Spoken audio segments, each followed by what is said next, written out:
I'm Mark Golub, and in the news, the ongoing chaos on the Israeli political scene after Benjamin Netanyahu failed to form a coalition government.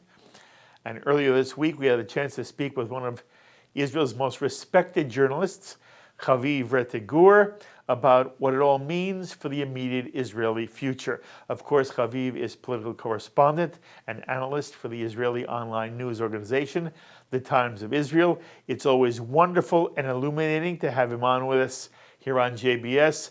Haviv, again, thank you for continuing the discussion with us. Thanks so much for having me. I want to sort of jump in where we had to end the first part of this discussion.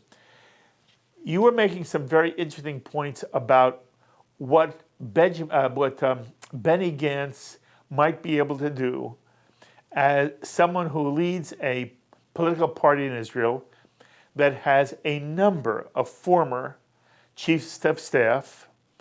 And what you said to us repeatedly is that in philosophy, Benny Gantz is closer to Benjamin Netanyahu than most American Jews understand or think. I want you to pick it up there, even if you repeat yourself a little bit. Explain for anybody who's watching JBS right now, who is Benny Gantz and why do you think it may be possible that Gantz can put together a coalition government now that Netanyahu has failed and Rivlin is going to give Gantz a chance? Give us a real sense of who Gantz is and why you say there is a chance here that a government still can emerge without another election. Well, the man himself, most prominently, he was the 20th Chief of Staff of the Israel Defense Forces. He is considered, I think, a very competent and very well-liked Chief of Staff. He is a Chief of Staff also. He had some scandals in Israel over the past 15 years or so. If readers remember or had ever read about the Harpaz affair with Gabi Ashkenazi, Chief of Staff, and with various others, there were a lot of politics at the highest levels of the army. Benny Gantz has always shied away from those politics. He's always committed himself to being someone who's very competent and very, very apolitical, nonpartisan. He also commanded some of the most elite units in the army, from the Shaldag Commander Unit to the Paratroopers Brigade. So we're looking at a man who has a reputation on the left and on the right, was appointed by Benjamin Netanyahu, deeply respected throughout his career, and has this reputation of just being a very competent officer. When he entered politics, he launched a party called Israel Resilient, and then in the months leading up to the April election, united with two other parties, with Yesh Atid, which was a significant political force already for about 10 years now, is a sort of moderate secularist party led by Yair Lapid, and with another party called Telem, which is a very tiny little party, but it was formed by Moshe Ya'alon, who had been Netanyahu's defense minister, is a former IDF chief of staff, is also very respected on the right, and many of the people in that party are fairly right-wing people who had come from Likud to the Telem party. So he formed this party, this man with this reputation of being nonpartisan or bipartisan, and the party with people from the left, from the right, secularists, very respected officers. There are rabbis on his Knesset list. There are religious representatives on his Knesset list. And he led a campaign, but that was the explicit focus. The explicit focus was essentially Netanyahu is a man who has led the right policy on Iran, the right policies on the economy, broadly speaking. Netanyahu himself has become deeply divisive, has led very divisive campaigns, political campaigns, has led, legislation in the Knesset that was very divisive. It led campaigns, public campaigns against the media and against the judiciary, is very invested in seeing a left-wing enemy behind every political opponent he's ever met, including people within Likud who have challenged his leadership of the party. I, Benny Ganz, represent Israel in the broadest sense, unified Israel, and Israel at peace with itself, the real Israel, a competent, loyal Israel, an Israel that is happy, all this stuff. He essentially led a campaign that said Netanyahu is the problem. The man is the problem. He's a populist, divisive man. His policies have been good. I will have those policies without the populism and division. That was a very, very popular campaign. And his reputation and his career and his resume helped him, it made it believable. That has been what he has been throughout his military career and since.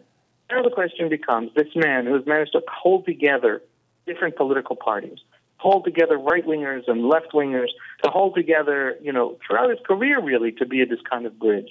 And he now pieced together a coalition with an Israel Beitenu secularist party, its campaign on promising to deliver secularist issues. For example, being able to marry outside of the Israeli chief rabbinate, which is something that doesn't exist in Israel. For example, a lot of things that are of concern for the Russians on conversion, liberalizing the conversion system so it's not controlled by the ultra-Orthodox. There are many Russian Jewish families, 1, 2 non-Jewish family members who are interested in conversion, but the ultra-Orthodox courts demand that they essentially become ultra-Orthodox in order to convert, and that has kept many from going through the process. All of these issues that are very significant to the Russian-speaking community in Israel. Can he bring them to the table? And as we discussed in our last conversation, he needs also some ultra-Orthodox support, or at least some right-wing religious support from the modern Orthodox parties, if he's going to be able to actually have a coalition without Likud. And it looks like Netanyahu won't let Likud join national unity government. So that's where things stand. Can this man who has been a bridge these very, very deep culture wars and very deep divides?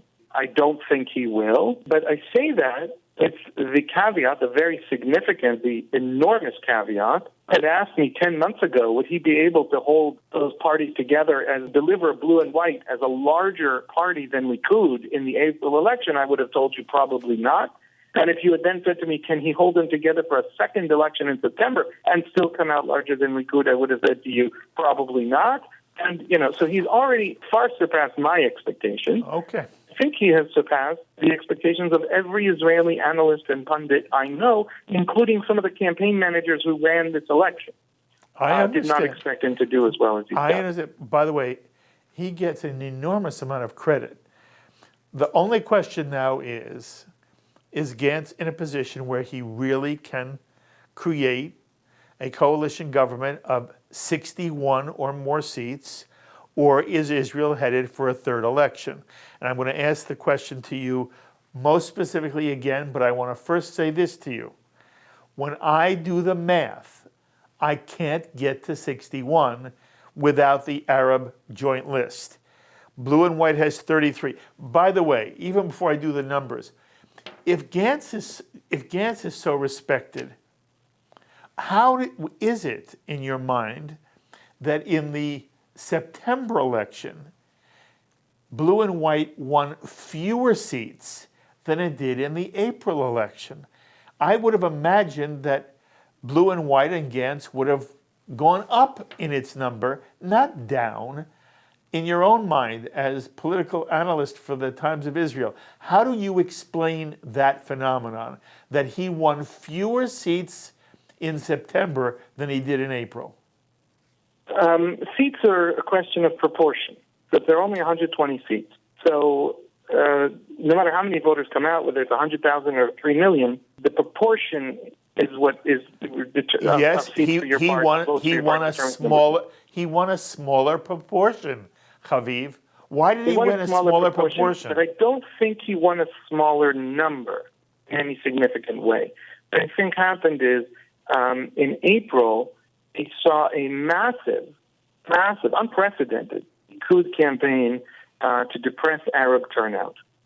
There was in Arab voting stations, not 1 or 2, 1,200, a massive, expensive, multi-million shekel effort by the Likud campaign to scare Arabs in the Arab communities with ads and Facebook ads and the whole business.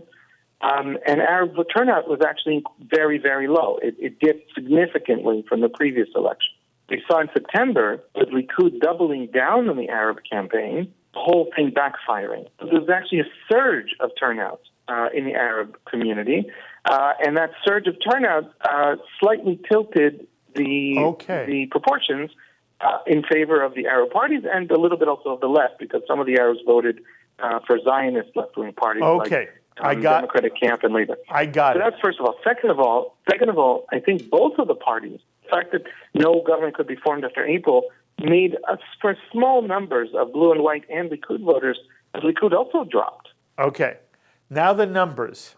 Blue and white has 33. You add 7 for Yamina, that's 40. You add 6 for Labor, that's 46. You add 5 for the Democratic Union, that's 51.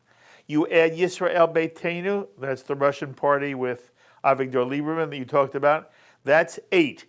That's 59. It's not 60, it's not 61. I don't see it. I don't understand how Gantz can form a coalition. There's no other place to get it unless he gets some of Likud people to come over, and I don't know if that's done. Is that done, Haviv? Let me put it like this. Huge question whether even what you already said is problematic. Pointed out that one of the heads of Yamina and Benny Gantz warmly embraced in front of cameras today, day before Gantz is given to go ahead to become prime minister. I don't know if Yamina and Democratic Union or Democratic Camp, which is the far left, able to sit together in a coalition. I know that in the past they have, or pieces of them have. Barak and the National Religious Party have sat together in a coalition. Barak is part of that Democratic camp, and the National Religious Party is part of that Yamina, or whatever they're called, because they've changed several times in the last 8 months. Pieces of them have sat together in coalitions in the last 10 years. But I don't know if these particular people in this particular context can. Okay, then there's no chance. There's no chance. By the way, the simple answer is you add Shas. Okay, but there's no chance. You add the Haviv party Shas, and you're over the top. Now, can Shas fit with the secularist Russian party of Yisrael Beitenu? I don't know. It would involve compromises by both sides.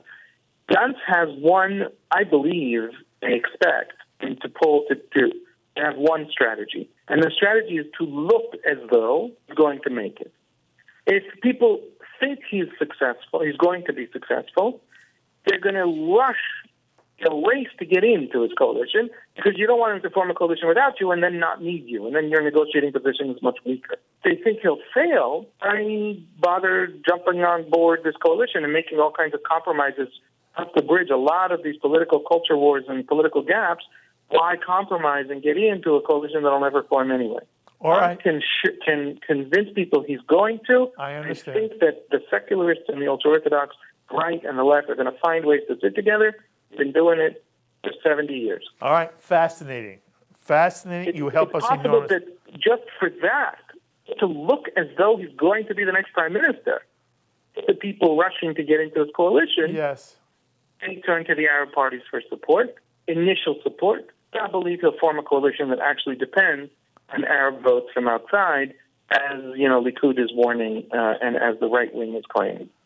I want to digress for one moment, Haviv. While I have you, I want to hear your sense of what the Israeli reaction has been to President Trump saying he's going to withdraw American troops from Syria.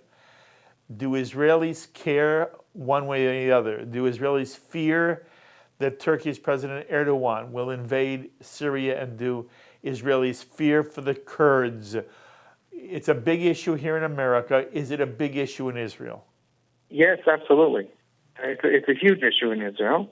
The lesson Israelis are drawing, left-wing Israelis who dislike Trump, right-wing Israelis who like Trump a great deal, are all drawing the same lesson. The lesson is, no matter how much they love you, no matter how much they hate you, at the end of the day, America isn't reliable. And it's a terrible lesson for Israelis to draw. It's a terrifying lesson, because if America is not reliable, Turkey is run today by open supporters of Hamas, ideological supporters of Hamas. They support Hamas for Hamas's ideas of a particular kind of religious extremism, of the destruction of Israel. That's who runs Turkey today.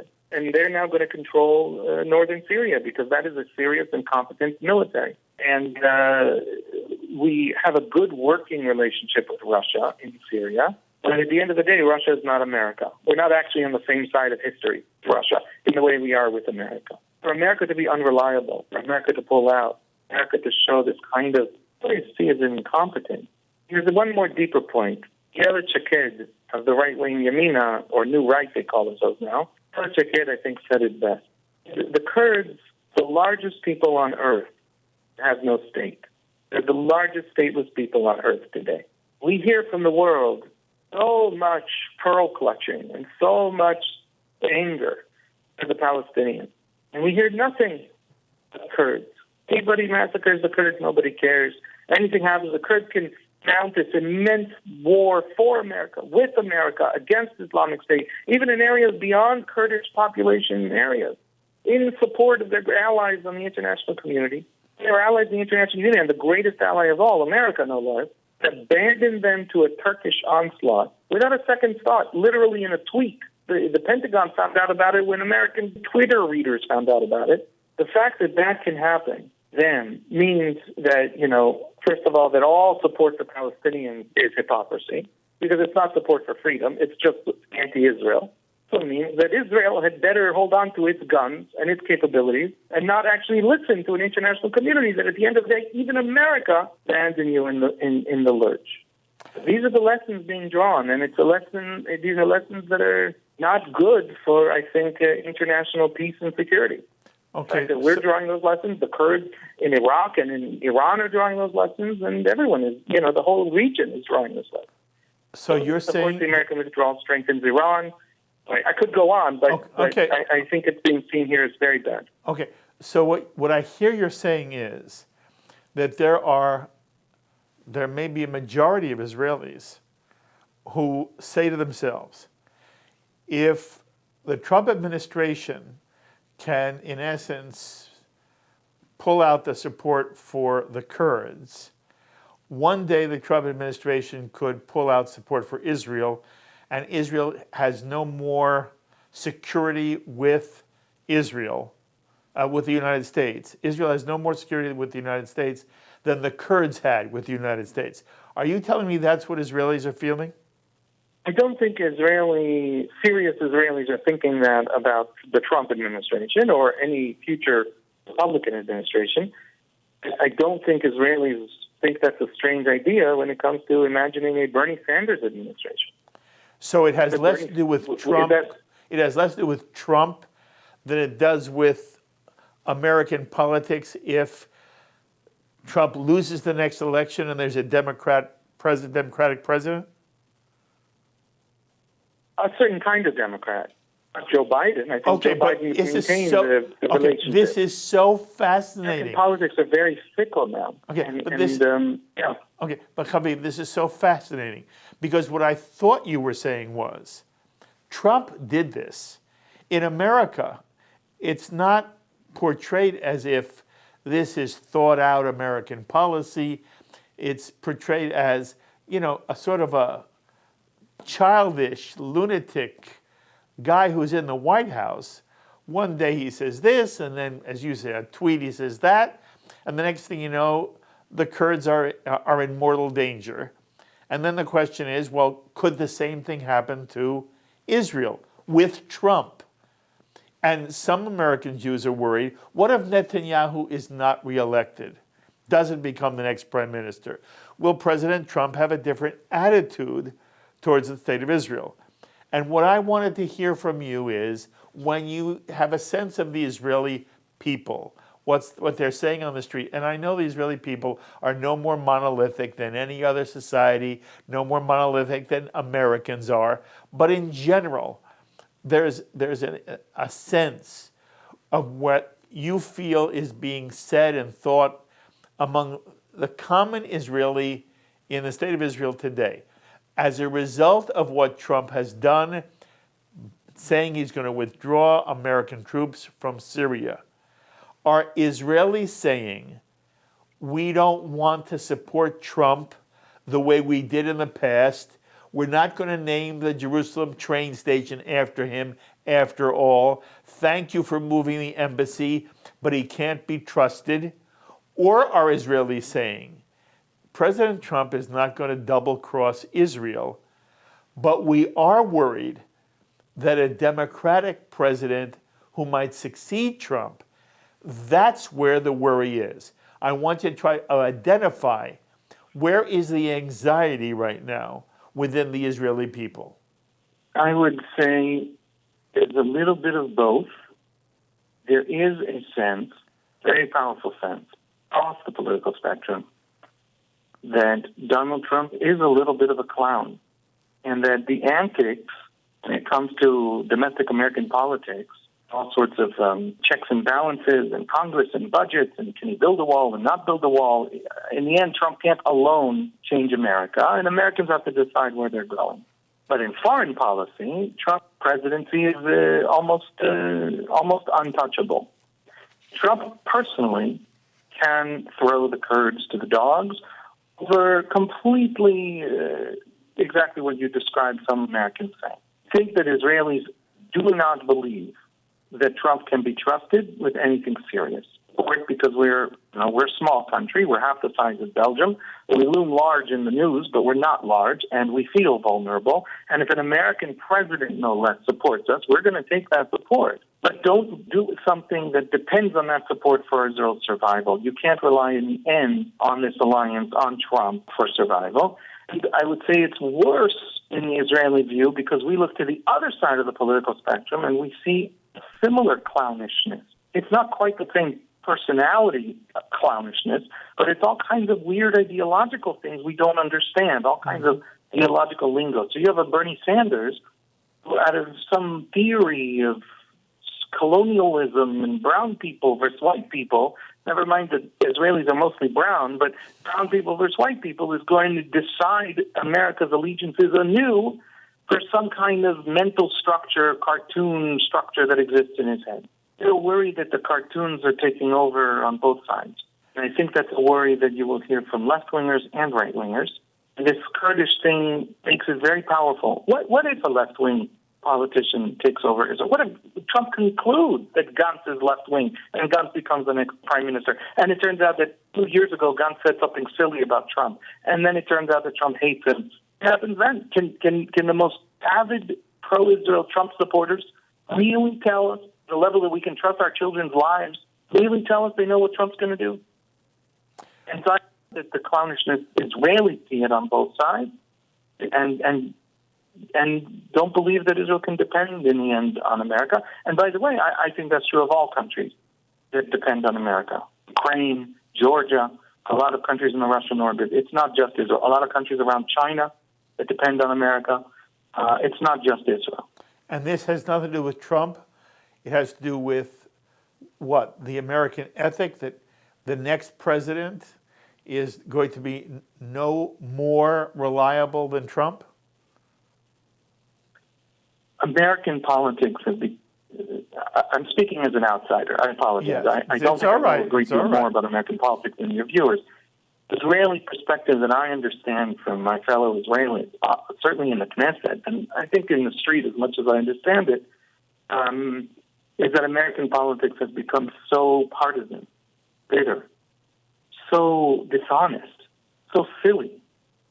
Americans are lying to each other day and night about the other side and clinging to these lies. There's so much identity and so little debate that it looks to this particular Israeli you happen to be speaking to as though America is trapped in these cartoons of its own identity and policies, policy options. It looks to me like the right-wing cartoon and the left-wing cartoon and a deep, profound hatred that prevents each side from criticizing the other side in a healthy way. It keeps everybody honest. And there's something driving America into being unable to make good policy. It would be okay if this was happening to Azerbaijan. This is happening to the global superpower. This is happening to the country that still polices the world trade now. This is happening to the country on which the global financial system depends. Our global financial system, a Bretton Woods system, built out after the Second World War, essentially relies on the United States economy. This is a problem. This is a profound problem for global affairs, and Israel feels it. It's an interesting image you paint, Haviv, that America is trapped in a cartoon and it goes beyond Donald Trump. But you know, Donald Trump's daughter is an active Orthodox Jew with a husband, Jared Kushner, who is very committed to Israel. So there are Jews who argue it's very hard to imagine that Trump would ever waver on his support of Israel, regardless of whom the next prime minister is. That doesn't seem to be the Israeli perspective as you understand it. Kushner used to be in charge of other issues in the White House. For a time, I believe he was in charge of immigration. He is a very close man to Trump, and he was in charge of several different important issues in the White House. When Trump disagreed with him, he simply was no longer in charge of those issues. You think that could happen if you had to, with Israel as well? If I had to bet, I would bet that Trump's support for Israel would remain. Israeli leaders aren't stupid. They understand that they need that support and would work to maintain that support. Every imaginable Israeli Prime Minister after Netanyahu is that. But I just don't, how should I put this? I have family in the Israeli army, and I don't. This isn't a game. This isn't a political gamble. This isn't, well, if I lose the midterms, I could still win the next election. It's not one of those calculations. It's a calculation of I have lives on the line. I have blood on the line. The Kurds are dying over this little win. And so the fact that it is extremely likely that Trump personally will stay pro-Israel until the end of the term is not comforting, when even him staying pro-Israel could not preclude him pulling out over the idea that Israel is very strong. Why do they need us? I love Israel. Nobody loves Israel more than me. There shouldn't be American spending on Israel. Israel doesn't pay us for it. That's a very easy to imagine tweet coming out of the president, and then the whole Pentagon has to figure out how to change its policy according to it. That's what happened on Syria more than once in the Trump administration. James Mattis left the administration last time Trump tweeted about Syria without asking the Pentagon. So I can't imagine a major shift. I can imagine a shift that is less than major. I can imagine it being damaging to us. I think that you'll find, if you talk quietly to Israeli defense planners in the National Security Council, even around Netanyahu, they will tell you, take whatever you can from Trump. Don't actually rely on him for your survival, because you simply can't. Haviv, I so love talking to you. You are thoughtful, insightful, and articulate. I wish you kol tuv hatzlacha in this new Jewish year. I always say this to you. I hope we get to sit face to face, whether it's in Israel or if you're in the United States. You are a treasure on the Jewish scene, and you are a wonderful political correspondent and analyst. It is always an honor to have you on. I will continue to chase you. In the meantime, again, kol tuv hatzlacha for the entire year, and we will talk again very soon, my friend. Thank you very much. Thank you very much, Shana Tova. It was an honor to join you. Thank you. Haviv Rettig Gur, again, a wonderful correspondent and analyst of the Israel online news organization, the Times of Israel. You should read him. You should listen to him whenever you possibly can. As always, my thanks to our director, Sloan Copeland, technical support from Michael Paley, and to the producer of In the News, Carol Lilienthal. Until the next time, I'm Mark Golub. Be well, my friends. We would be pleased to send a complimentary DVD of this program to anyone who wishes to support JBS with a tax-deductible gift of $36, double chai or more. Simply visit the JBS website at jbstv.org and click on the Donate button to make a donation by PayPal or your credit card. And please, indicate the program for which you would like a DVD. Or you can send your tax-deductible check to JBS, P.O. Box 180, Riverdale Station, Bronx, New York, 10471. And again, please remember to indicate which program you would like to receive with our compliments. And we thank you for your kind support.